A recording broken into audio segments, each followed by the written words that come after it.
नमस्कार भाई। तो आज हम बाइंड करेंगे 16+16 कॉइल 10 mm सीलिंग फैन। ये फैन का स्टेटर बहुत कम आता है। आज इसका डाटा आपको हम बताएंगे। देखिए भाइयों, 12+12 इसके बगल में रखा है, कितना छोटा लग रहा है। ये 16+16 का है और वो 12+12 का था। ये हमने वायर निकाल दिया है डाई लगाने के लिए।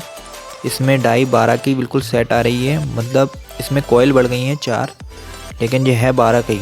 इसमें 12 की डाई लग रही हैं। आपको अलग से लेने की कोई ज़रूरत नहीं है। देख सकते हो आप, बिल्कुल फिक्स आ रहा है। अभी आप देख लेना 12 का। ये देखो स्टेटर, इसका कॉइल साइज एकदम सेम है। देखो, तो अलग से डाई लेने की कोई ज़रूरत नहीं है। 16+16 में आप 12 की डाई लगा सकते हो, कोई दिक्कत वाली बात नहीं है।